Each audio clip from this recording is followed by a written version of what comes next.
concretizar los temas del curso, mantener el equilibrio y la uniformidad en el desarrollo del curso y el poder limitarnos a compartir una sola definición. Sin embargo, en la presente clase yo sí me permití compartir 2, creo que 3 o 4 definiciones porque el objetivo es enriquecer nuestros conocimientos. No podemos limitarnos a una sola definición.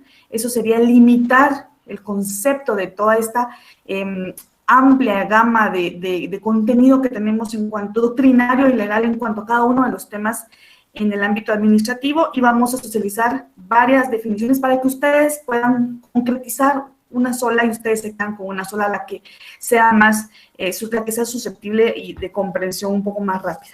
Y en ese sentido, tratar de no hacer confusos los temas, que llevemos un orden, ¿verdad? Una secuencia de cada uno de los aspectos, y pues lo importante es poder variar.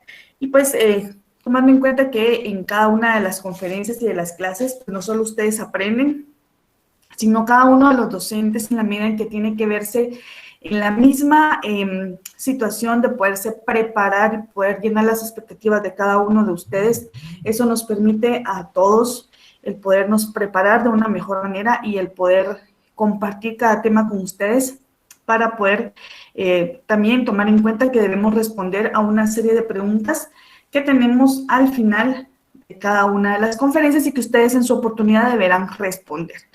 Pues muy bien, nuevamente para quienes están apenas incorporando, buenas noches, sean bienvenidos, espero que tengamos una clase bastante dinámica, que los 2 temas que vamos a compartir en esta hora pues sean de comprensión simple, y también tomar en cuenta que yo les pedí la semana anterior que para la presente conferencia tuviéramos al alcance, si fuera posible, ¿verdad? Si no, ustedes hacen las anotaciones o los apuntes en algún espacio y luego lo trasladan, la Ley de Probidad y Responsabilidad de Funcionarios y Empleados Públicos, el decreto número 89-2002, para que lo tomemos en cuenta, y que serían entonces los 2 temas que vamos a conocer, la ley como ley específica, como ley conexa, y como les había venido manifestando yo en la siguiente clase, creo que la última clase que tenemos previo a su examen parcial o a su segunda etapa, a someterse a la segunda parte de esta evaluación,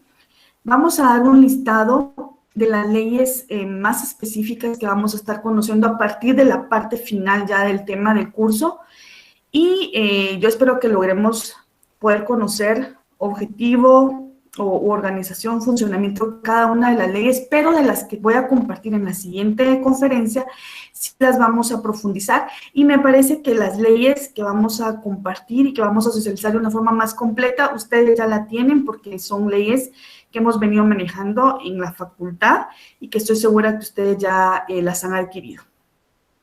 Bien, vamos a iniciar entonces. Y estos son los temas que vamos a abordar. Espero que nos dé tiempo de poder concretizar con todos estos temas, con el objeto, con varias teorías que tenemos con relación a los sistemas y a los órganos administrativos, su naturaleza, los elementos, características, clases, la naturaleza jurídica, entre otros temas importantes. Vamos a iniciar la clase entonces. Yo espero que nos alcance el tiempo para poder conocer todos estos aspectos tan importantes. Y tenemos en pantalla 2 de 3 definiciones que voy a compartir con ustedes en esta oportunidad en cuanto al órgano administrativo. El objetivo del poder compartir no solo una definición, eso no es enriquecedor. 2, 3, las definiciones que sean. El objetivo es poder conocer en su máximo, de una manera más profunda, cada uno de los temas. Vamos a tomar en cuenta la primera en este momento y vamos a socializarla para que ustedes la tomen en cuenta. Definición de órgano administrativo. Como bien sabemos, la administración pública es el conjunto de órganos administrativos. Esto es parte, ¿verdad?, de la parte principal de este tema. ¿Qué es la administración pública? Como bien sabemos, es el conjunto de órganos administrativos que desarrollan una actividad para el logro de un fin a través de los servicios públicos que regulan en su estructura, ¿verdad?, y funcionamiento normalmente por el derecho administrativo. ¿Se recuerdan que en la clase anterior estuvimos compartiendo la Ley de Servicio Civil? y que pues nos permitió conocer aspectos importantes en cuanto a esta importante ley. Entonces tenemos como definición número 1 del órgano administrativo, que es el ente que le pertenece a la administración pública y es el medio o el conducto por medio del cual se manifiesta la personalidad del Estado. ¿Cómo se manifiesta entonces la personalidad del Estado? Utiliza como medio o utiliza como conducto, ¿verdad?, la administración pública para manifestarse. Ente que pertenece a la administración pública y es el medio o el conducto por medio del cual se manifiesta la personalidad del Estado. Esto es órgano administrativo. Por favor, para que lo tomemos en cuenta y logremos responder a la serie de preguntas de una forma correcta. Vamos con la definición número 2, que es un órgano administrativo. Un órgano administrativo es una unidad funcional abstracta perteneciente a una administración pública que está capacitada para llevar a cabo funciones con efectos jurídicos frente a terceros o cuya actuación tiene un carácter puramente preceptivo.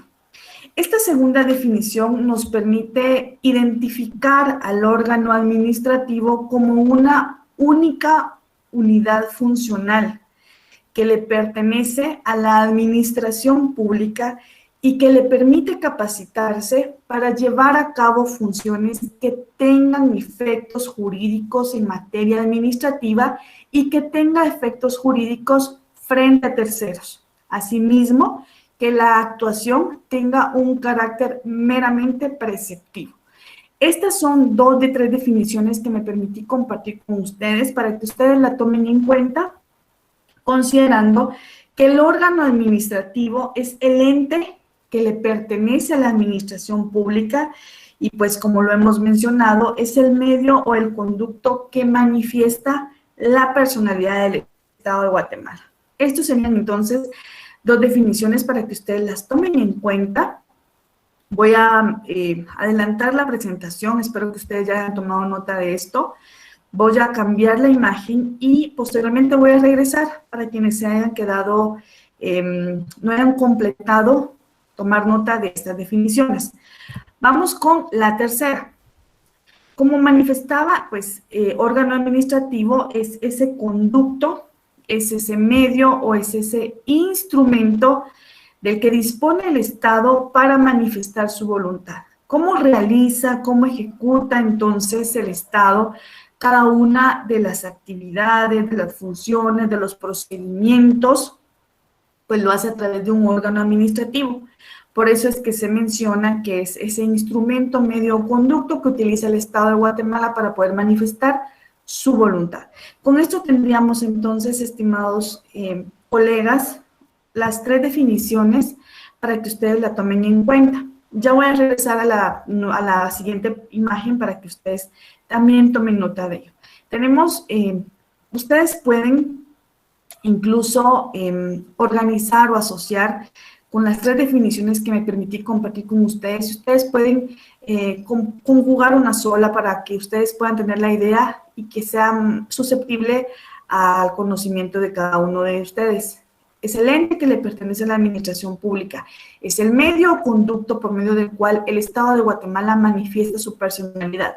Es esa unidad funcional que le pertenece a la administración pública, que está capacitada para llevar a cabo las funciones que necesita externar la administración pública y que tenga los efectos jurídicos esperados frente a terceros, teniendo un carácter meramente preceptivo.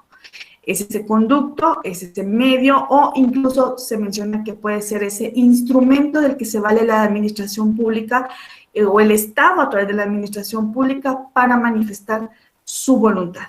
Estas serían entonces 3 definiciones de órgano administrativo como punto de partida del primer tema que estaremos abordando en esta hora. Muchas gracias, entonces vamos a continuar, vamos a avanzar para que ustedes puedan tener el tema.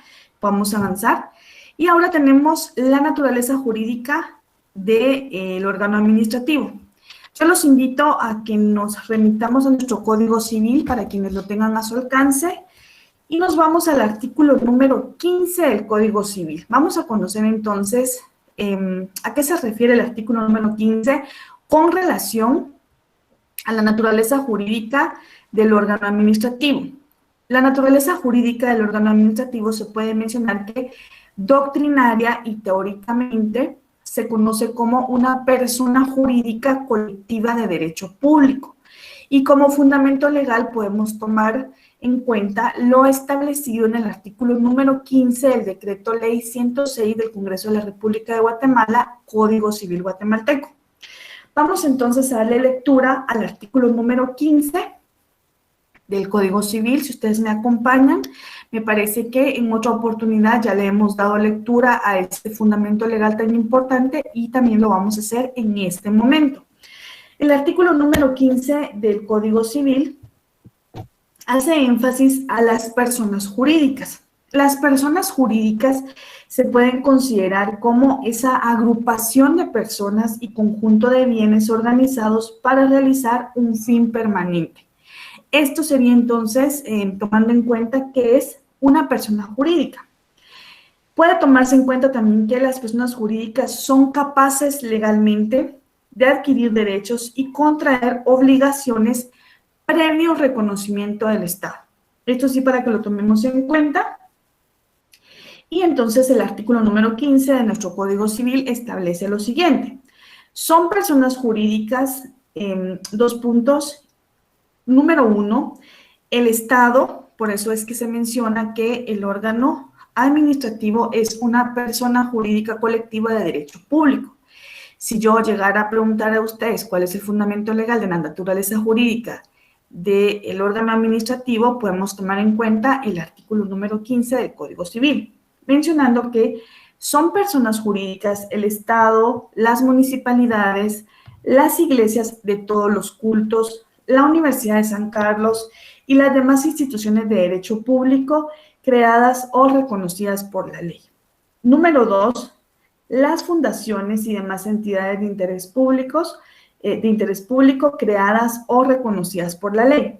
Número 3, las asociaciones sin finalidades lucrativas que se proponen promover, ejercer y proteger sus intereses sindicales, políticos, económicos, religiosos, sociales, culturales, profesionales o de cualquier otro orden, cuya constitución fuera debidamente aprobado por la autoridad respectiva, pero en concreto debe ser debidamente aprobado por el Estado.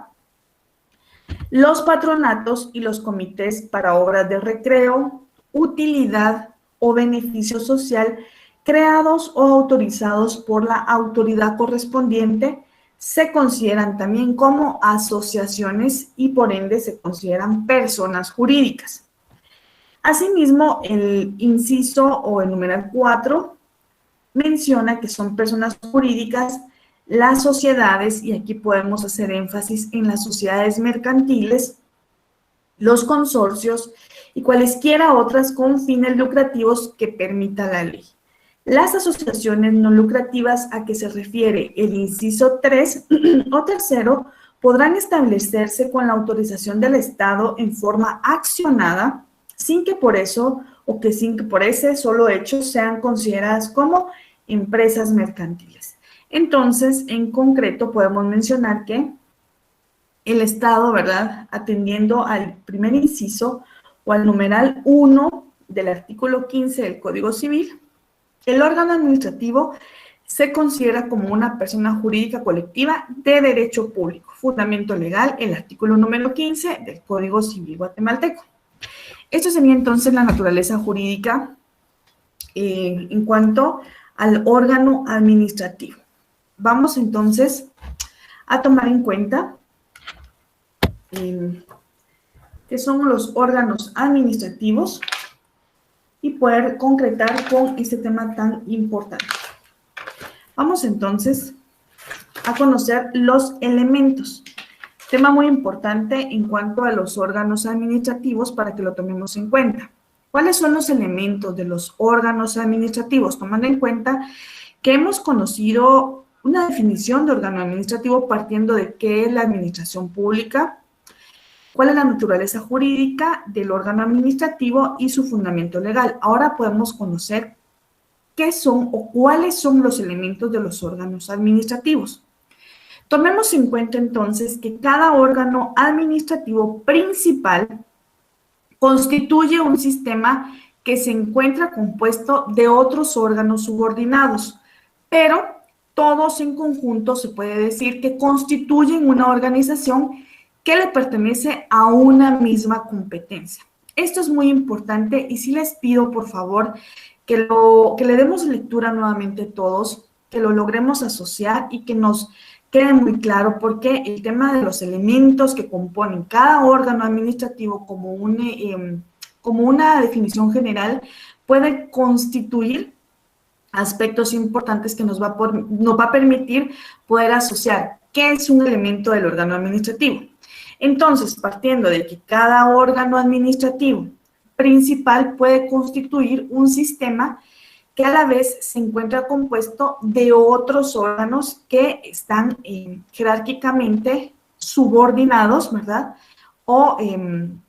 Pero que todos en conjunto pueden constituir una organización que le pertenece a una misma competencia, es decir, esa competencia que va desligada a cada órgano administrativo, de esa desconcentración de funciones que el Estado le hace o le otorga a cada órgano administrativo atendiendo a la competencia de que se trate. Esto es entonces en cuanto a los elementos de los órganos administrativos. Voy a cambiar la imagen y podemos tomar en cuenta que cada órgano cuenta con administradores o funcionarios públicos, que cuenta con la competencia respectiva y que cuenta con una actividad material. Por favor, tomemos nota de estos tres aspectos o de estos tres elementos que compone cada órgano administrativo. Tomar en cuenta que se compone de administradores o funcionarios públicos, incluso de servidores públicos, de la competencia respectiva que le fue otorgada y de la actividad material que realiza a través de los procedimientos respectivos que debe de llevar a cabo cada órgano administrativo. Entonces, podemos mencionar ¿quiénes son los órganos administrativos? Hemos venido manejando la idea de que los órganos administrativos, pues tenemos muchos órganos administrativos en Guatemala, pero podemos mencionar algunos para que ustedes tengan la idea. ¿Cuál es un órgano administrativo como ejemplo? ¿Quién o cuál es un órgano administrativo? Como lo han mencionado en las definiciones anteriores, un órgano administrativo podría ser, por ejemplo, la Universidad de San Carlos de Guatemala, la Superintendencia de Administración Tributaria, como un ejemplo de un órgano administrativo, la Contraloría General de Cuentas, que también más adelante en el transcurso de las conferencias vamos a conocer la estructura, organización y funcionamiento de esta importante ley. Asimismo, como un ejemplo de órgano administrativo, podemos mencionar al Instituto Guatemalteco de Seguridad Social y también a los diferentes ministerios, por ejemplo, al Ministerio de Educación. Ejemplos de órganos administrativos, entonces, para efectos de posible pregunta, podemos mencionar entonces, hay muchos, y me parece que hemos compartido un listado de órganos administrativos en otras conferencias, pero vamos a mencionar algunos de ellos para que ustedes lo tomen en cuenta y vamos a recordarlo así brevemente. La Contraloría General de Cuentas, la Superintendencia de Administración Tributaria, la Universidad de San Carlos de Guatemala, el Ministerio de Educación como un ejemplo de los ministerios y el Instituto Guatemalteco de Seguridad Social, para que ustedes lo tomen en cuenta y ustedes puedan hacer las anotaciones correspondientes. En cuanto a los elementos, como hemos mencionado, cada órgano pues constituye un órgano principal, ¿verdad? Y al mismo tiempo, en cuanto a ese sistema que se encuentra o que va compuesto de varios órganos administrativos y subordinados, pero que todos en su conjunto pueden constituir una organización que le pertenece directamente a una misma competencia. En ese sentido, hemos mencionado que cada organización cuenta o cada órgano cuenta con administradores o funcionarios públicos con competencia y con la actividad, ¿verdad?, directa en cuanto a la actividad material. En cuanto al órgano administrativo como organización administrativa, podemos mencionar que es ese conducto, lo hemos venido manejando, medio o instrumento que utiliza el Estado, ¿verdad?, para manifestar su voluntad. Le delega responsabilidad, le delega funciones, le delega procedimientos, y cada órgano debe ejecutarlos, debe realizarlos apegado a la ley y pues lo que se pretende, ¿verdad?, es el cumplimiento de estas funciones, tal como se menciona, y la manifestación de voluntad del Estado, que es como uno de los aspectos o los pilares más importantes del órgano administrativo. Hemos mencionado también que la naturaleza jurídica del órgano administrativo es el de identificarse o conocerse como una persona jurídica colectiva en derecho público. Y hemos tomado como ejemplo el fundamento legal del artículo número 15 del Código Civil guatemalteco. Ahora nos vamos con los administradores o funcionarios públicos. ¿Quiénes son los administradores o funcionarios públicos? En pantalla tengo una definición para ustedes y la tomemos en cuenta, por favor. Administradores o funcionarios públicos son los diferentes funcionarios, son las personas físicas que se encuentran a cargo de los órganos administrativos. Son muchas veces esas personas que se pueden mencionar de confianza y que representan cada órgano administrativo y que pueden ser electos también popular o por nombramiento. Acá podría encuadrar en cuanto al tema de la confianza, que sea por nombramiento directo. Los administradores o funcionarios públicos ejercen la competencia que le pertenece al órgano administrativo como uno de sus pilares más fundamentales. Y en ese aspecto vamos a socializar en esta oportunidad la Ley de Probidad y Responsabilidad de Funcionarios Públicos. Sin embargo, vamos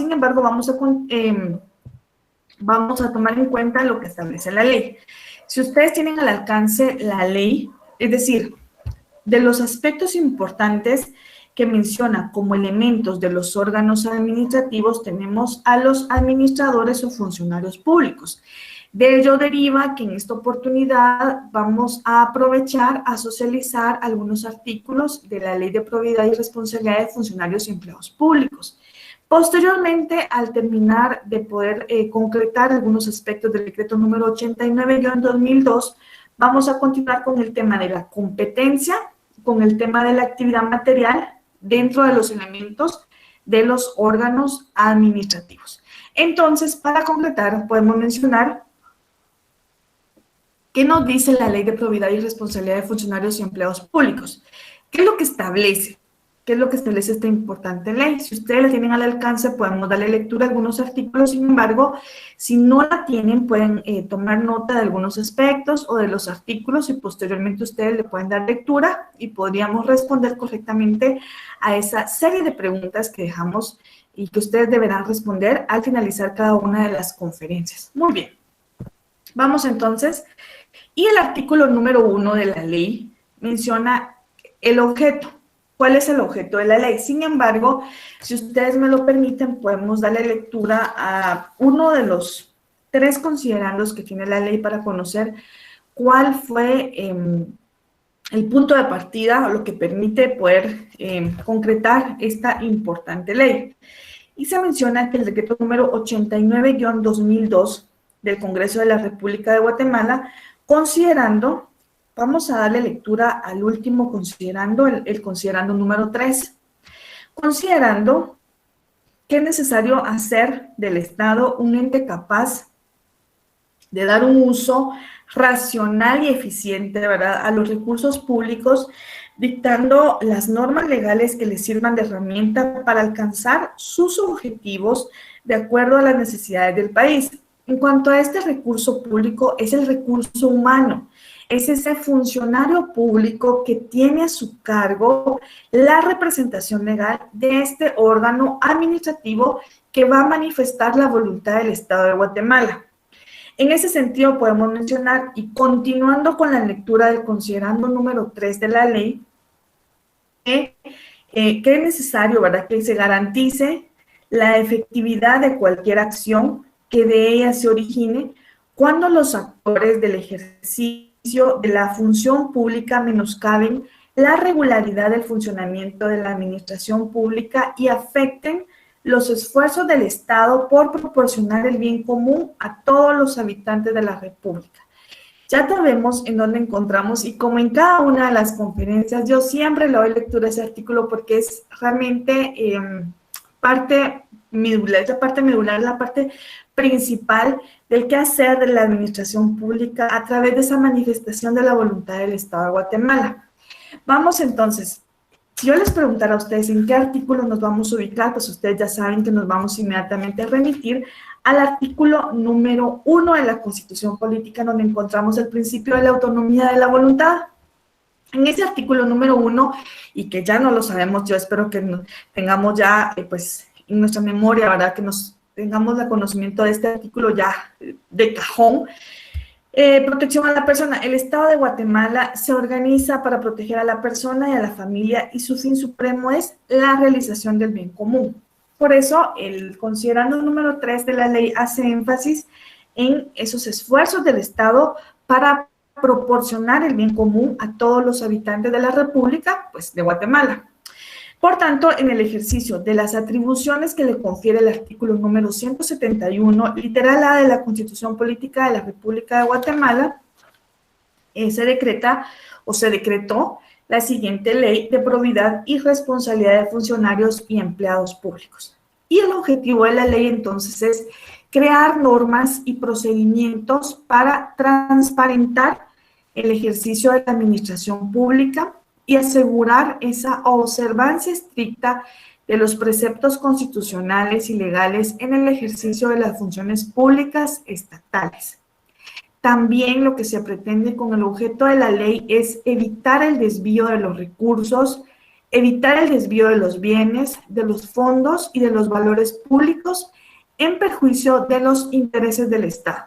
Asimismo, establecer los mecanismos de control patrimonial como bien jurídico tutelado de los funcionarios y empleados públicos durante el ejercicio de sus cargos, ¿verdad? Un tema muy importante. Yo les pido que resaltemos con un color especial ese apartado en donde menciona el poder establecer los mecanismos de control patrimonial de los funcionarios y empleados públicos durante el ejercicio de sus cargos. Sabemos entonces que como funcionarios y empleados públicos nos encontramos en un escenario en cuanto a la administración pública de poder desempeñar esos cargos públicos durante cierto periodo, durante cierto lapso, y tomando en cuenta que muchas veces pues se puede optar a un cargo público por la misma naturaleza, y lo podemos mencionar que es una verdad a viva voz en cuanto al aspecto político.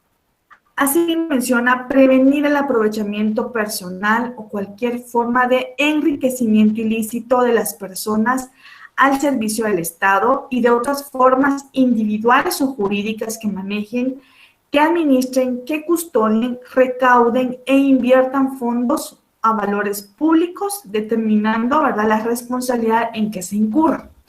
Tomemos en cuenta algo muy importante.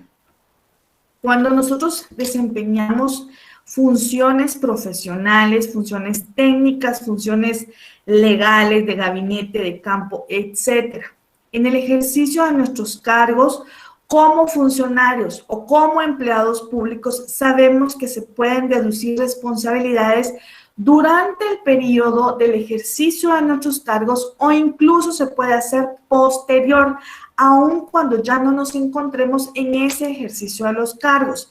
Si dentro de las actividades que se han desarrollado se podría detectar una figura anómala o una figura que podría encuadrar como un delito. Por ejemplo, menciona este artículo, y muy importante, que dentro del objetivo de la ley es el prevenir el aprovechamiento personal o cualquier forma de enriquecimiento ilícito como un delito establecido en el Código Penal de las personas al servicio del Estado y de otras personas individuales o jurídicas que manejen, administren, custodien, recauden e inviertan fondos o valores públicos. y que tendrá como efecto entonces la responsabilidad civil, administrativa, penal o de cualquier índola en la que se pudiera establecer. Esto sería entonces como el objeto de la ley para que lo tomemos en cuenta. Ahora nos vamos al artículo número 2. ¿Cuál es la naturaleza de esta ley tan importante? La Ley de Probidad y Responsabilidad de Funcionarios y Empleados Públicos es de orden público y de observancia general, para que lo tomemos en cuenta. No es de observancia específica, es de observancia general. Y el artículo número 3 menciona a quién se considera como funcionarios públicos. Y podemos mencionar que para los efectos, ¿verdad?, de la aplicación de la ley se puede considerar como funcionarios públicos a las personas que identifique el artículo número 4 de la misma ley. Y el artículo número 4 que tuvo la aplicación de declarar inconstitucional los incisos B, C, D y E de la misma ley encuadra que funcionarios públicos o que son sujetos de responsabilidad y son responsables de conformidad con las normas contenidas en la ley y que serán sancionados, ¿verdad?, por el incumplimiento o por la inobservancia de la misma conforme a las disposiciones del ordenamiento jurídico vigente en el país. Estamos dándole lectura al artículo número 4. En cuanto a esto, ¿verdad?, todas aquellas personas investidas de funciones públicas permanentes o transitorias. Cuando hace énfasis este artículo, para que lo tomemos en cuenta, yo asumo que ustedes, que son la mayoría de ustedes, por lo que tengo conocimiento, hay buen grupo grande que ya son licenciados en ciencias jurídicas y sociales o que son licenciados en otras ramas, en otros ámbitos, en otras materias, sabemos que existen diferentes renglones, que es lo que socializamos en la conferencia anterior.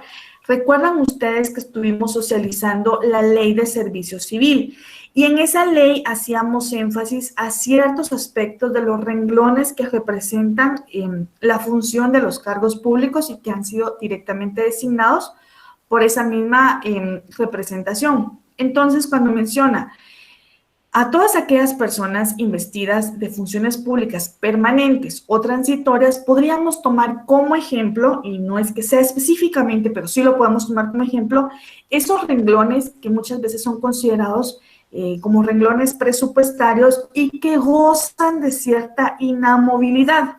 En el caso de las transitorias, pues son ciertos renglones que nos permite desempeñar nuestras funciones en los cargos públicos, muchas veces como puramente como un contrato de servicios profesionales y que son remunerados o que son gratuitos especialmente. En el caso de la permanencia, que sí existe entonces una dependencia continuada con el patrono, con el Estado, y que en el caso de las transitorias podrían tomarse como, por ejemplo, el tema de la prestación de servicios profesionales. Y hace mención entonces en el inciso A, que son sujetos de responsabilidad, los dignatarios, las autoridades, los funcionarios y empleados públicos que por elección popular, por nombramiento, por contrato o por cualquier otro vínculo, presten sus servicios en el Estado, en los organismos, en los municipios, en empresas y en entidades descentralizadas y autónomas. En cuanto a este último apartado del inciso A, tenemos entidades descentralizadas o autónomas. Más adelante vamos a tocar el tema de los sistemas. Específicamente, vamos a tocar el tema de los sistemas o formas de organización de la administración pública y esto nos va a permitir socializar el aspecto de la centralización, descentralización, desconcentración y autonomía en cuanto a la administración pública. Y también le vamos a dar lectura rápido o brevemente a los artículos 5, 8, 9 y 10 de la ley. Si ustedes me acompañan, podemos darle lectura en esta oportunidad. Pero en cuanto al artículo número 4, hace énfasis a que quienes están sujetos de responsabilidad, tenemos el inciso A, y en el último apartado de este artículo menciona, asimismo, en esta disposición quedan comprendidos quienes presten sus servicios al Estado de Guatemala en el exterior, en cualquier ramo. Ahora le vamos a dar lectura al artículo número 5. Si ustedes me acompañan, le vamos a dar brevemente lectura.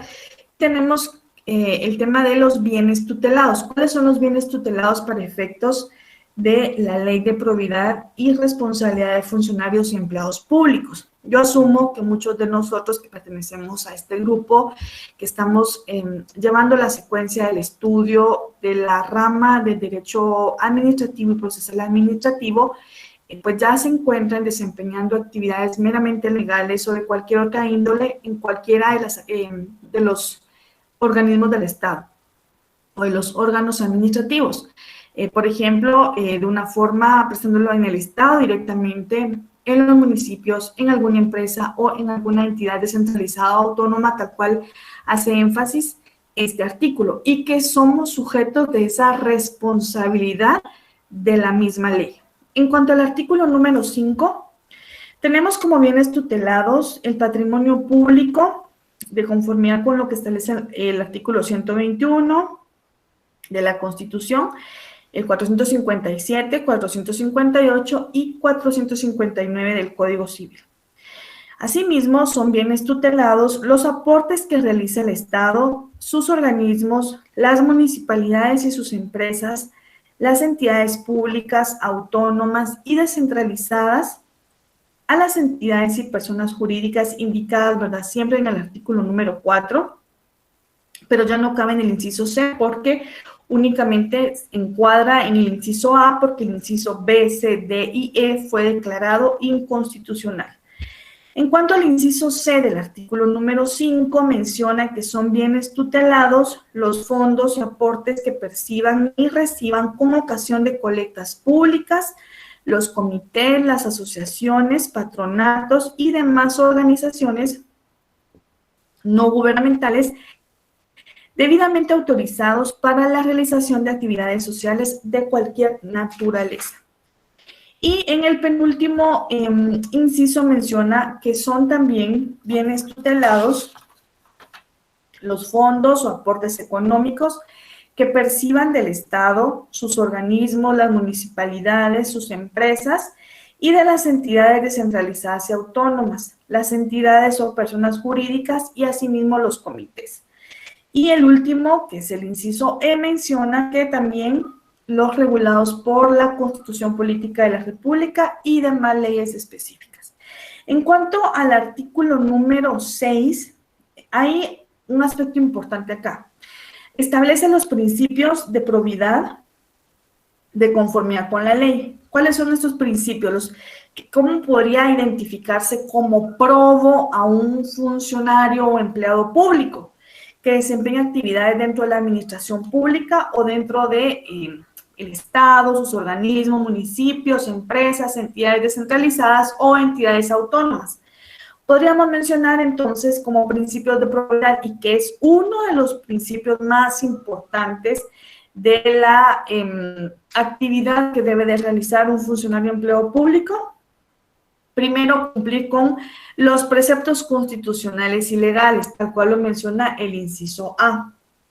Asimismo, en cuanto al inciso B, menciona el ejercicio de la función administrativa con transparencia. Recordemos que hay una rendición de cuentas que se debe de realizar y tomemos en cuenta que también la propia ley de la Contraloría General de Cuentas, el mismo sistema de la administración tributaria, pues realizan ese aspecto de canalización, ese aspecto de análisis, ese aspecto de profundizar en todos los temas legales y financieros en el ejercicio de la función dentro de la administración pública. Así como en cuanto a esa preeminencia del interés público sobre el interés privado. También podemos tomar en cuenta la prudencia en la administración de los recursos de las entidades del Estado y demás entidades descentralizadas y autónomas. Me pareció muy oportuno que tomemos en cuenta todos los aspectos de las entidades descentralizadas, autónomas, en cuanto a la concentración, desconcentración, porque también vamos a tomar en cuenta los sistemas, más adelante lo vamos a estar analizando.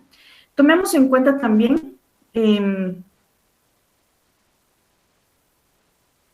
algo muy importante en cuanto a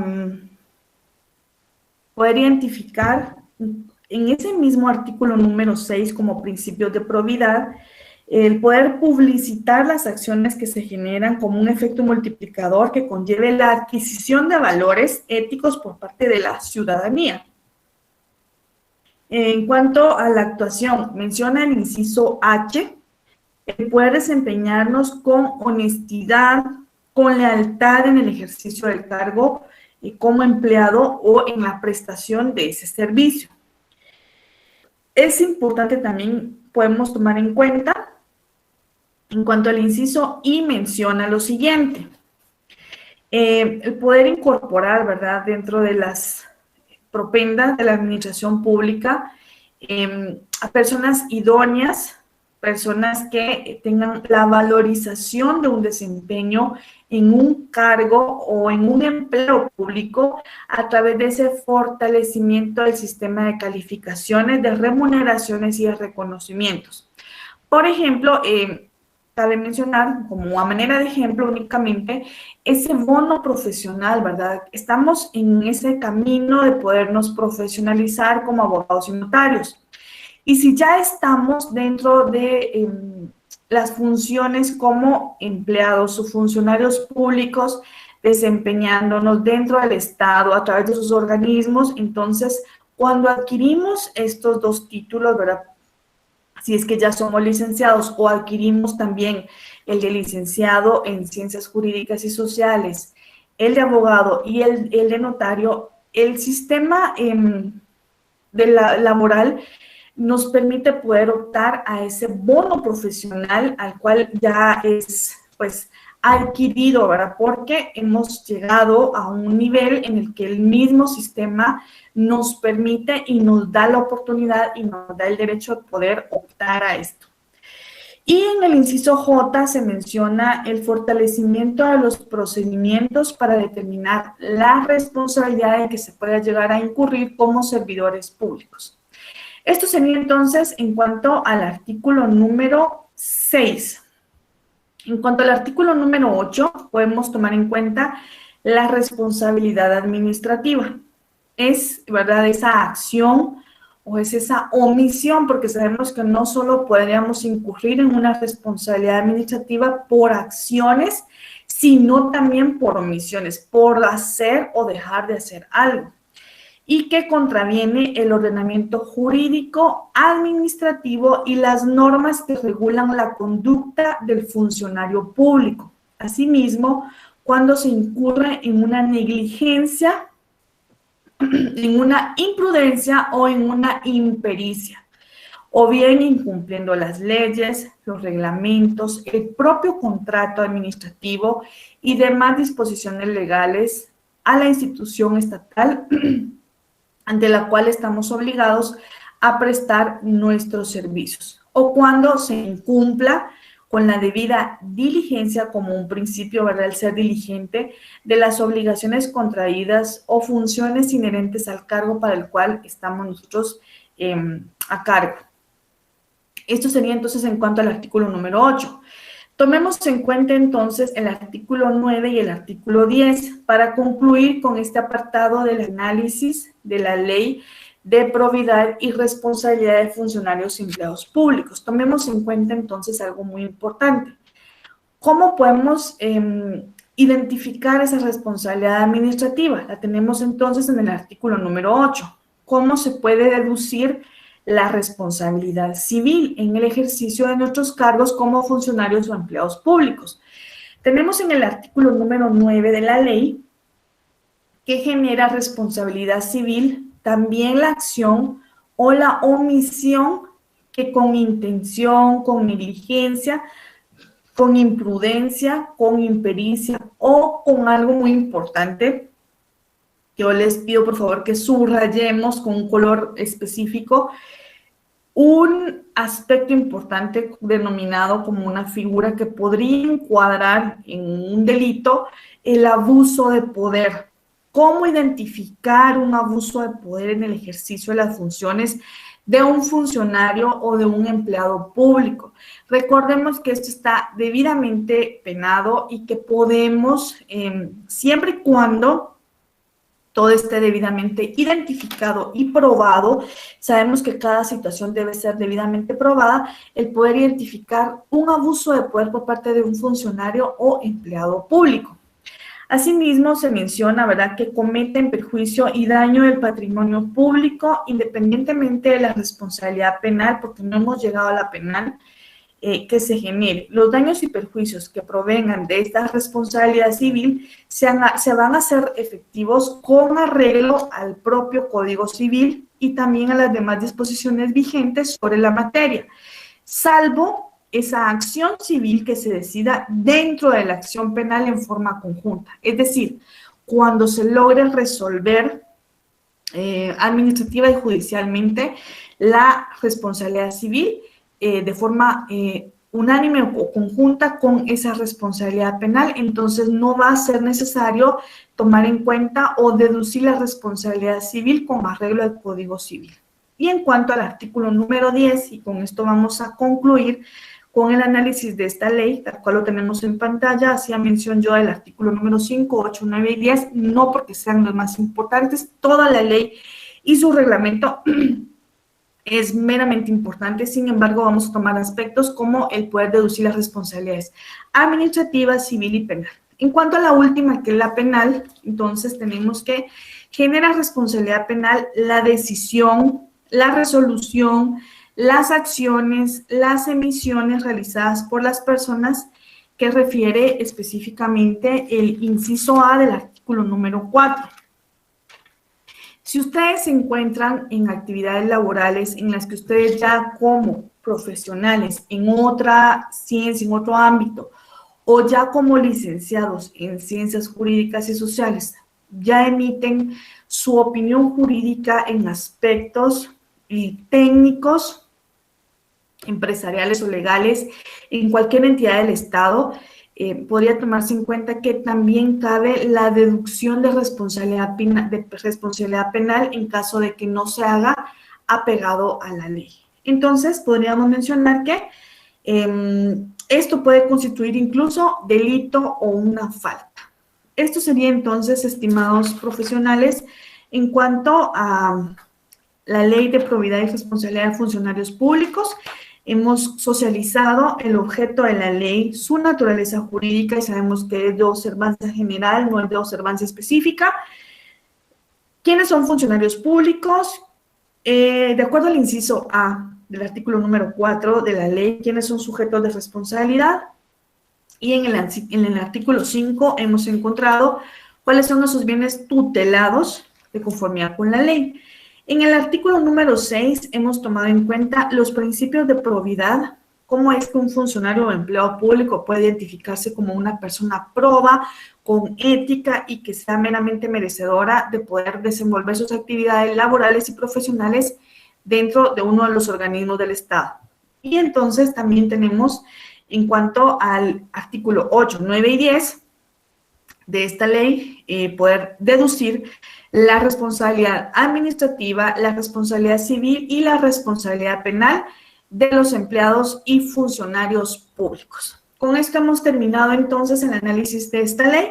Llevamos una ley más en cuanto al grupo o al compendio o grupo de leyes que nos recomienda nuestro programa de estudio. Yo espero que ustedes han tomado nota de este aspecto muy importante, tomando en cuenta que nos queda pues básicamente pues alrededor de 30 minutos, un poquito más para que tomemos en cuenta y concluyamos con el tema que habíamos mencionado en cuanto a los elementos de los órganos administrativos.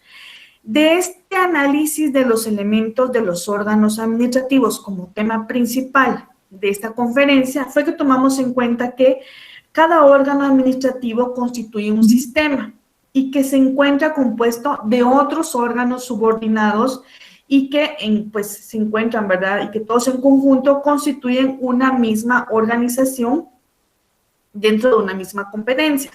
Mencionamos entonces que cada organización contaba con un administrador o funcionario público, con la competencia y con la actividad material. Concluyamos entonces con estos tres temas.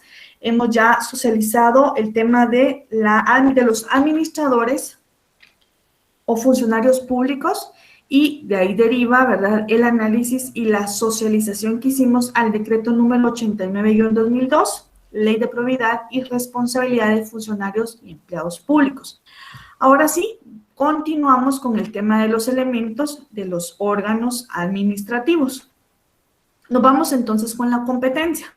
¿Qué significa competencia?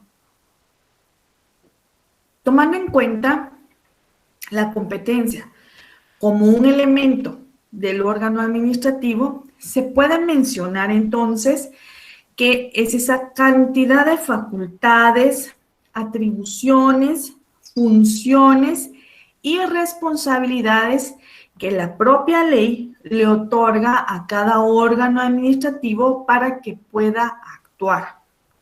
Hemos mencionado entonces que de acuerdo a esas competencias que la misma ley y que el Estado le otorga como en calidad de facultades y atribuciones a cada órgano administrativo, podríamos mencionar entonces que la Superintendencia de Administración Tributaria tiene su propia ley. La Universidad de San Carlos de Guatemala, como un ejemplo de órgano administrativo, también tiene su propia ley. El Instituto Guatemalteco de Seguridad Social, como ejemplo de órgano administrativo, también tiene su propia ley.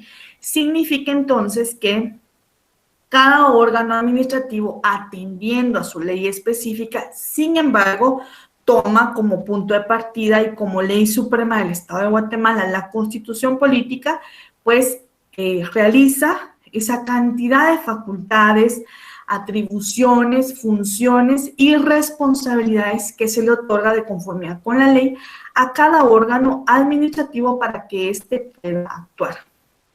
Entonces, podríamos resumir que la competencia administrativa se la otorga la misma ley. Esta sería entonces la competencia como un elemento de los órganos administrativos. Con esto entonces estaríamos mencionando dos de los elementos, dos de los tres elementos. El primero era los administradores o funcionarios públicos, el segundo es la competencia, y ahora vamos a conocer en qué consiste la actividad material. La actividad material en la que se ejecuta. Acá entonces, si hacemos un análisis de cada uno de los aspectos, de los elementos, de los órganos administrativos, en el primer punto podríamos tomar en cuenta que como administradores o funcionarios públicos es esa parte humana, es el recurso humano. En cuanto a la competencia, es directamente qué es lo que se le va a delegar, cuál es la función que tiene que realizar apegado a la ley. Y en cuanto a la actividad material, pues ya es poner en práctica, ejecutar, ejercer, realizar esa actividad que se le va a delegar por parte del Estado a cada órgano administrativo. Entonces, podemos mencionar que es la que se ejecuta basada en planes, proyectos, programas, decisiones, resoluciones o hechos administrativos con los cuales se puede lograr la finalidad que se propone. Y en conclusión, ¿qué es lo que se pretende? El bienestar general o el bien común basándonos en lo que establece el artículo número 1 de la Constitución. Con esto entonces estaríamos encuadrando y concluyendo con los tres elementos principales de los órganos administrativos. El primero, que es el administrador o funcionario público. El segundo, que es la competencia que se le delega. Y el tercero, que es poner en práctica esa actividad que se le ha delegado a cada órgano administrativo y que tiene como finalidad el bienestar general o el bien común. Espero que hayan tomado en cuenta los tres elementos principales de los órganos administrativos. Ahora vamos a cambiar y tenemos como punto final de este tema otra teoría sobre los elementos de los órganos administrativos. Quiere decir que como una primera teoría hemos tomado en cuenta los elementos identificándolos dentro de la organización como administradores o funcionarios públicos, competencia y actividad material. Pero como otra teoría si lo podemos mencionar de esa manera, sobre los elementos de los órganos administrativos, tenemos dos elementos más. Podríamos mencionar entonces el elemento subjetivo y el elemento subjetivo. El primero, ¿verdad?, menciona que la competencia le pertenece al órgano administrativo, aunque su ejercicio lo titulariza el órgano de forma individual. Y el segundo, que es el elemento subjetivo, es el empleado o es el agente del Estado, y acá lo podríamos identificar como el primer elemento de la otra teoría de los elementos, identificándolo como administrador o funcionario público. Es esa persona física que desempeña o tiene la calidad de agente del Estado, en virtud de ese título jurídico que origina una relación externa entre la persona jurídica estatal, que es el órgano administrativo, y el individuo que vendría a ser entonces el empleado o el funcionario público. Esto sería entonces, voy a mantener un par de segundos más esta imagen en pantalla para que tomen nota de esta segunda teoría sobre los elementos de los órganos administrativos. Tenemos entonces dos elementos, tomando en cuenta una segunda teoría, que sería el elemento subsistivo, que sería entonces toda la parte técnica, procedimental, o podríamos mencionar esa actividad material.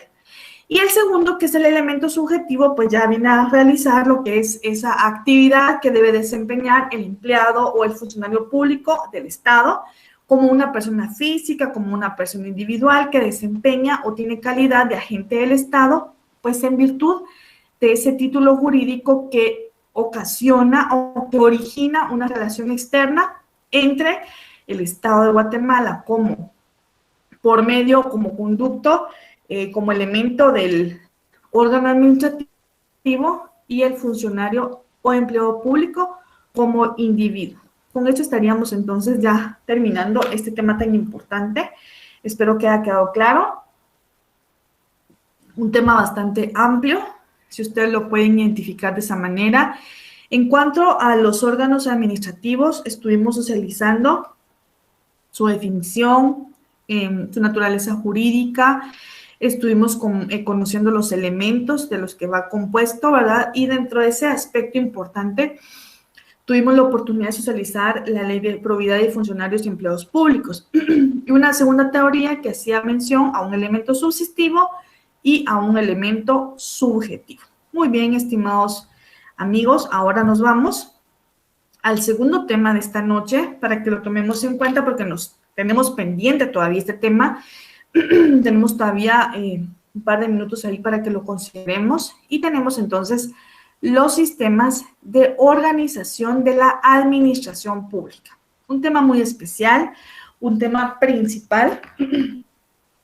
Mil disculpas, pero no sé en dónde se encuentran ustedes. Yo asumo que se encuentran. Vamos a hacer un pequeño paréntesis ahí para desestresarnos un poquito. Yo espero que se encuentren, ¿verdad? Espero que en cualquier lugar que se encuentren del país, ya sea en condiciones cálidas o en condiciones de clima bajo, pues que estemos bien, que esta pandemia no represente para nosotros ningún perjuicio, ni para nuestros seres queridos, que nos permita concluir nuestros estudios, que nos permita concluir nuestro sueño, porque este es un sueño que ustedes vienen. No sé si ustedes mentalmente asocian en esta oportunidad, si ustedes tuvieran la oportunidad de poder cerrar sus ojos y recordar ese primer día de clases. No sé en qué sede se encontraban ustedes, pero asumo que fueron recibidos con ese calor, ¿verdad?, de primer día de clases en cualquier sede del país, y recordar ese anhelo que despertaba en su corazón, el poder decir: yo algún día voy a ser abogado y notario, ¿verdad? Porque el poder tener esa oportunidad de poder manifestar la fe pública que el Estado nos otorga y que podemos desempeñar esa función de esa investidura jurídica, ¿verdad?, es muy importante. el poder tomar en cuenta que nuestra sola firma, nuestro solo sello, nuestra sola fe pública, nuestra sola presencia, el hacer constar actos y contratos en los que intervengamos por disposición de la ley o a requerimiento de parte, nos permite poder realizarnos y desenvolvernos como buenos profesionales del derecho. Esto solo fue a manera de un paréntesis. Y yo espero que ustedes concluyan con sus anhelos, con sus sueños, que sea pronto. Muy bien. Retomando el tema de los sistemas de organización de la administración pública, podemos considerar entonces qué son sistemas o técnicas de organización de la administración pública. En pantalla tengo para ustedes una definición, ya saben que a mí me gusta mucho y es parte de la característica del docente, porque también eso es parte de la característica del docente. Ustedes no me dejarán mentir que el alumno, porque yo también soy estudiante, uno nunca deja de ser estudiante, ya sea en posgrado, maestría, doctorado, en lo que sea, en cualquier ámbito, pero siempre somos estudiantes o en cursos en los que tenemos la oportunidad de podernos incorporar de una forma extracurricular, pero analizamos al docente. Y eso es muy cierto, ¿verdad? Analizamos cuál es su característica, cuál es su debilidad, cuál es su fortaleza. Y dentro de mis fortalezas, porque así lo puedo mencionar yo, es el poder compartir muchas definiciones. A mí me gusta que ustedes tengan mucho contenido, que ustedes puedan identificarse con una sola, claro, pero que ustedes puedan tener una idea amplia de qué es el tema que estamos conociendo. En esta oportunidad tenemos los sistemas o técnicas de organización de la administración pública y podemos mencionar como definición principal lo siguiente y lo que tenemos en pantalla. Son las formas o modos que adopta la administración pública para el ordenamiento y la estructuración de las partes que integran el organismo ejecutivo y las entidades que la ejercen. Y esto es muy importante. Tomemos en cuenta que dentro de los 3 poderes del Estado de Guatemala, podemos considerar, entonces, que tenemos, o dentro de los 3 organismos del Estado de Guatemala, vamos a mencionar brevemente cada uno de ellos, tenemos el organismo ejecutivo, el organismo legislativo y tenemos el organismo judicial.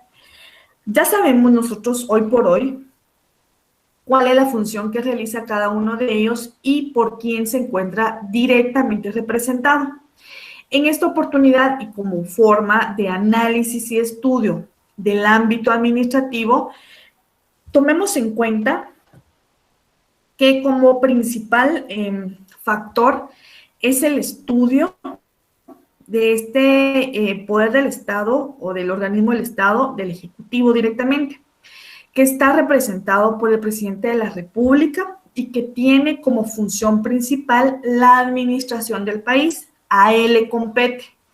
Él es quien debe ser y que fue electo de una forma democrática, de conformidad con la ley electoral y de partidos políticos, pero principalmente de conformidad con la Constitución Política de la República de Guatemala, en elección popular a través de la emisión de nuestro voto, del sufragio correspondiente. Y en esa oportunidad, pues, tomando en cuenta cómo es que se maneja todo lo relativo al ámbito estatal, como dentro de la administración pública. Hemos mencionado que la administración pública es ese conjunto de órganos administrativos y que tienen como base o como función principal desarrollar actividades para el logro de un fin establecido, un bien común en el artículo número 1 de la Constitución, y que se puede hacer a través de los servicios públicos regulados en su estructura, en su funcionamiento normalmente por el derecho administrativo. Es de ello que deriva esta mención en cuanto a la integración del Estado por parte de lo que representa uno de los organismos, que es el organismo ejecutivo. Esto sería entonces una definición principal a que la tomemos en cuenta. De ello deriva entonces que vamos a socializar en esta oportunidad todo lo concerniente a los sistemas o técnicas de organización de la administración pública. ¿Cómo se organiza la administración pública por medio de sus sistemas o de sus técnicas? Entonces podemos mencionar que los sistemas o técnicas de la organización de la administración pública son las formas o el modo de ordenar o de estructurar las partes que integran el organismo ejecutivo y las entidades públicas de la administración estatal. ¿Cuál es la finalidad? La finalidad es lograr la unidad de la acción, la dirección, la ejecución y evitar la duplicidad de esfuerzos y alcanzar económicamente los fines y cumplir las obligaciones del Estado señalados en ¿dónde? En la Constitución Política de la República de Guatemala. De ello entonces deriva que estas formas o modos o medios de estructurar todo el funcionamiento del organismo ejecutivo a través de sus entidades públicas, pues pretende el logro de una finalidad y al mismo tiempo pretende evitar, ¿verdad?, una duplicidad de funciones, que es una parte muy importante, el poder organizar los sistemas de organización de esa administración pública. Vamos entonces a tomar en cuenta que la administración pública, como todo elemento del Estado, necesita ordenarse. De ello parte esta organización de la administración pública. Y necesita ordenarse de una forma adecuada y de una forma técnica, tomando en cuenta que para organizarse necesita realizar actividades rápidas, eficaces y convenientemente. De ello deriva que la administración pública ha tratado, a través de esa evolución de los sistemas que ha tenido por el transcurso del tiempo y de las funciones propias del Estado, buscar esas formas de organización que respondan de una forma mejor o de una forma mejor posible a las necesidades del país en un momento determinado. De ello deriva entonces el análisis de los sistemas. Vamos entonces, y les pido que tomen nota de esto, por favor, como a manera de un ejemplo, ¿verdad?, de tomar en cuenta cuáles son esos sistemas que existen dentro de la teoría del derecho administrativo. Entonces, tenemos como punto de partida que los sistemas se componen de la siguiente manera. La centralización, o conocida también como concentración administrativa, y esta es pregunta dentro del grupo de las preguntas que se encuentran en esta conferencia, para que ustedes lo tomen en cuenta. ¿Cómo se conoce también a la centralización?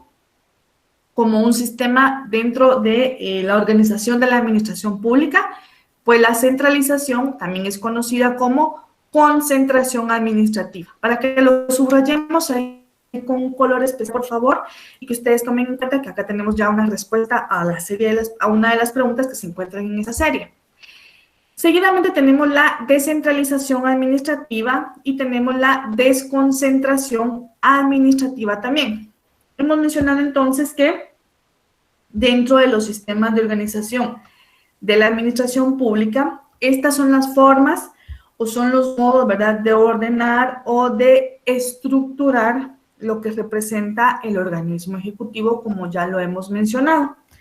Y que dentro de los sistemas que existen dentro de la teoría del derecho administrativo, tenemos en pantalla 3 clasificaciones. Al mismo tiempo, podemos mencionar que existe el análisis no solo de un autor en materia administrativa o de derecho administrativo, y que otros autores también señalan que dentro de los sistemas de la administración pública, a la desconcentración se puede considerar también la centralización, conocida también como concentración administrativa, que lo hemos mencionado, la desconcentración administrativa y la descentralización administrativa. Pero en la legislación guatemalteca se regula como sistema de organización administrativa de la administración pública el criterio o la conjugación del criterio de muchos autores. Podemos mencionar la centralización como punto de partida, y esa centralización se la puede asignar específicamente al organismo ejecutivo. Es un aspecto importante. Y al mismo tiempo, esa desconcentración se la puede asignar a algunas entidades administrativas. Y la descentralización, entonces, ya se puede identificar o descentralizar, ¿verdad? Si lo podemos mencionar de esa manera, de una forma territorial, y tomemos en cuenta la parte municipal. Por ejemplo, se da esa descentralización, ¿verdad? Territorial o municipal, como por ejemplo por los servicios que presta ese ejemplo el Instituto Guatemalteco de Seguridad Social, la Universidad de San Carlos de Guatemala y la Contraloría General de Cuentas. Y por colaboración podríamos tener otras entidades con fines o no lucrativos. Tomando en cuenta la autonomía que también debe de ser parte de lo que tenemos acá, tenemos como autonomía un sistema para organizar a la administración pública. Entonces, podríamos mencionar que los entes autónomos son aquellos que tienen su propia ley, que se rigen por su propia ley, que tienen la facultad de actuar en forma independiente y la de otorgarse sus propias instituciones que los regirán. Y lo más importante, y que de verdad acá les pido que lo subrayemos con un color especial, es que dentro de los sistemas de organizar a la administración pública como uno de los elementos principales, que es la autonomía, uno de los aspectos más importantes es ese autofinanciamiento, el poder tener sus propios ingresos, sus propias facultades para poder disponer de sus propios ingresos, y que lo podríamos resumir en una sola palabra conocida como autofinanciamiento. Esto sería entonces como un análisis de los sistemas o técnicas de organización de la administración pública, tomando en cuenta entonces que la legislación guatemalteca tiene una serie de presupuestos para identificar esa descentralización o esa autonomía administrativa, lo que se considera más hoy por hoy con un carácter meramente político que administrativo. ¿Por qué razón? Bien sabemos entonces que muchos, como lo hemos venido manejando en el tema principal de esta conferencia, los órganos administrativos, y que van desarrollándose y que van funcionando con el recurso humano por lo que es, o un elemento, ¿verdad?, que sería el funcionario o empleado público. ¿Qué sucede? Porque muchas veces la misma ley permite no realizar una elección de forma, a través de una elección pública, sino que son directamente asignados, y que son directamente asignados por esa misma interrelación que representa el organismo ejecutivo, y que muchas veces, y que la misma ley lo menciona o lo faculta, son puestos directamente ubicados por confianza. Por ejemplo, el tema de la cartera de gobierno, si lo podemos mencionar de esa manera. En cuanto al nombramiento de los diferentes ministros del Estado de Guatemala, yo les dejé como tarea, me parece que en la segunda o tercera conferencia, que ustedes identificaran cuántos ministerios existen hoy por hoy y cuál fue el último ministerio creado. Yo sé que muchos respondieron, no era una pregunta de las que se encontraba dentro de la serie de preguntas, pero era manera de poder conocer de una forma general cuántos ministerios existen y cuál fue el último creado y en qué fecha fue creado el último. Entonces respondimos, ¿verdad? Y ahora bien por hoy, hoy por hoy podemos dominar ese tema.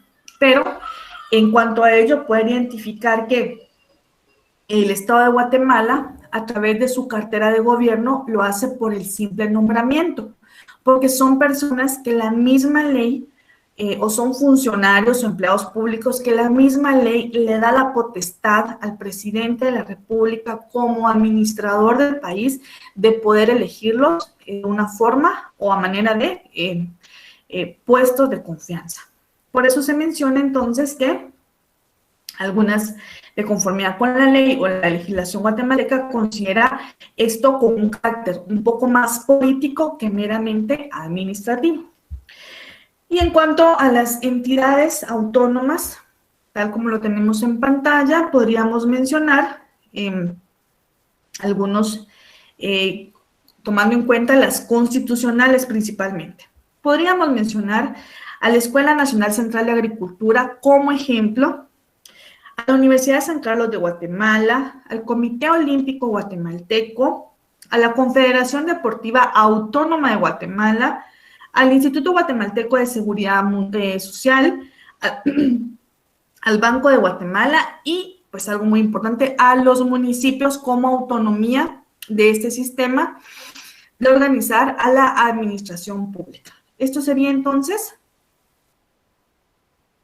para que lo tomemos en cuenta. Y en cuanto a estas entidades autónomas, tenemos dos rubros. Tenemos, por ejemplo, las entidades autónomas designadas de una forma constitucional y tenemos a las entidades designadas autónomas, ¿verdad? Pero designadas de una forma ordinaria, porque están directamente asignadas o designadas por su ley específica. Y podríamos mencionar como ejemplo el Registro de Información Catastral y el Registro Nacional de las Personas y demás que señale la ley. En cuanto a las entidades descentralizadas, podríamos mencionar como ejemplo descentralizadas la Contraloría General de Cuentas, la Superintendencia de Administración Tributaria y demás entidades que señale la ley. Recordemos entonces, estimados profesionales, que nuestro programa de estudios nos da una serie de parámetros para que lo tomemos en cuenta, pero un aspecto muy importante que tiene nuestro programa de estudios es esa parte de la autoría. El tomar en cuenta que tenemos que hacer el análisis y el estudio no solo de la parte legal, sino que también de la parte doctrinaria. En cuanto a todo lo que hemos visto en esta conferencia, yo les puedo compartir a ustedes que me he basado puramente en un autor que nos sugiere el programa de estudios y que es el doctor Hugo Calderón, para que ustedes lo tomen en cuenta y que espero que ustedes ya tengan la oportunidad de haber adquirido el tomo que corresponde y que tomemos en cuenta algo muy importante, que le estamos dando, que estamos concretando la parte teórica y que en la siguiente conferencia vamos a tomar en cuenta, si mal no recuerdo, el tema de la relación que existe entre el derecho administrativo y el derecho tributario. Hemos mencionado este vínculo porque el derecho tributario hace buen uso de los procedimientos administrativos para poder nacer a la vida jurídica. Entonces, es importante que concretemos ese aspecto y me parece que tenemos una o dos conferencias, no recuerdo, en cuanto al tema del derecho tributario, pero que al finalizar ese apartado, entramos directamente a la parte práctica, que es la parte procesal, y que entonces estamos concretando con el tema del derecho administrativo y que vamos a entrar de lleno a la parte del derecho procesal administrativo, para que ustedes ya han tenido la oportunidad de hacerse de algún tomo en materia de derecho administrativo, específicamente del doctor Hugo Calderón, que es uno de los autores que nos recomienda nuestro programa, pues ya tengan el tomo 1, 2 y 3. Si no, pues vamos a darle continuidad a los temas de acuerdo a lo que estamos socializando en las conferencias y también con cada una de las leyes que yo por adelantado les he estado requiriendo. Concluyendo siempre con el tema de los sistemas o técnicas de organización de la administración pública, tenemos entonces, para finalizar, tenemos un cuadro comparativo. Ustedes se dan cuenta, este solo es un ejemplo de un cuadro comparativo de las formas de organización administrativa. Tenemos la centralización, para ejemplificarlo, y tenemos la desconcentración. En el primero menciona que este tiene un concepto, tiene características, tiene forma de nacimiento, tiene ventajas y desventajas. Este es un cuadro comparativo, pero ustedes pueden hacer su propio cuadro comparativo. Por ejemplo, en cuanto a la centralización, tiene como concepto que es esa acción de concentrar a la autoridad, la toma de decisiones que recae sobre esa autoridad que centraliza sobre una persona o un grupo específico de individuos y que tiene como fin optimizar el sistema de trabajo por medio de la organización o administración. En cuanto a la desconcentración, tiene como concepto, es ese traspaso, ya va desconcentrando esa titularidad o el ejercicio de una competencia, de conformidad a la propia norma que le atribuye al órgano administrativo o a la administración pública y que sea jerárquicamente independiente. Como características, y estamos mencionando que es un cuadro comparativo únicamente para ejemplificar este sistema o técnica de organización de la administración pública, podemos mencionar entonces que la centralización tiene como característica que las entidades se encuentran relacionadas entre sí por un vínculo jerárquico constante, que existe un órgano superior y que concentra todas las funciones y que tiene sus competencias, pero que los demás órganos también tienen autonomía funcional. En cuanto a la desconcentración, se diferencia por esa independencia, por esa autonomía funcional de las autoridades. Asimismo, menciona que en la desconcentración administrativa opera una jerarquía orgánica, en contraposición con la centralización, porque aquí tiene una autonomía funcional. Asimismo, menciona que en este cuadro comparativo, la centralización tiene como forma de nacimiento y pues que gobierna, ¿verdad?, ya hace muchos siglos, sobreviniendo y que tiene como punto de partida Francia, donde se tuvo una gran tradición y que posteriormente esa centralización de poderes se fue tomando en cuenta en otros países latinoamericanos. En cuanto a la desconcentración, a manera de antecedentes, a manera de historia, como nacimiento menciona que se produce en el procedimiento autonómico, en una participación con la centralización alrededor del año 1971, solo como antecedente. Tomemos en cuenta ya para finalizar ventajas y desventajas en este cuadro comparativo en cuanto a la centralización y a la desconcentración. En cuanto a las ventajas de la centralización, evita realizar un mismo trabajo y por eso es que menciona, ¿verdad?, esa evitar la duplicidad de funciones, como lo habíamos mencionado anteriormente. Asimismo, quien tiene el poder o la autoridad de toma de decisiones también tiene que tener una visión amplia en cuanto al gobierno o al sistema de gobierno. Ventaja de la centralización: posibilita una toma de decisión uniforme, facilita la aplicación de métodos y de políticas de trabajo en la administración pública. En cuanto a las ventajas de la desconcentración, tiene, ¿verdad?, el beneficiario del servicio tiene un mayor contacto y conocimiento de asuntos jurídicos que están directamente establecidos en redistribuir atribuciones a una misma persona. Y en cuanto a las desventajas, podemos mencionar que la centralización tiene como desventaja, limita el de desarrollo de la subdivisión, reduce la motivación a los funcionarios empleados. La autoridad muchas veces desconoce cierta problemática en cuanto a otras dependencias que dirige. Puede considerarse como dentro del procedimiento administrativo, que suele haber una demora en cuanto a la comunicación y orientación, porque existe esa distancia de autoridad y demás subordinados.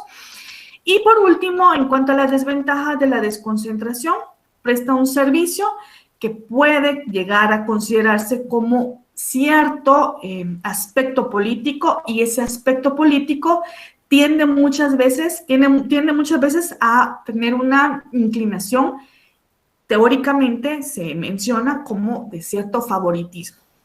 Aumenta la burocracia, ese es el efecto, y utiliza recursos del Estado muchas veces, ¿verdad? Y no es el tema principal, pero muchas veces utiliza recursos para actividades puramente y de intereses puramente personales. Con esto, estimados profesionales, hemos llegado al final de la clase, al final de la conferencia. Me siento satisfecha de haber concluido con los dos temas y sobre todo que logremos en medio de los dos temas socializar una de las leyes conexas, ¿verdad?, que nos recomienda el programa, y que en esta oportunidad socializamos el decreto número 89-2002, la ley de probidad y responsabilidad de funcionarios y empleados públicos. Tema principal, los órganos administrativos, y el tema final que estuvimos socializando fueron los sistemas o formas de organizar a la administración pública. Muchas gracias por su atención, les deseo una feliz noche, les deseo muchas bendiciones, un abrazo a la distancia y muchas gracias por todos los aportes. Bendiciones y muchos éxitos.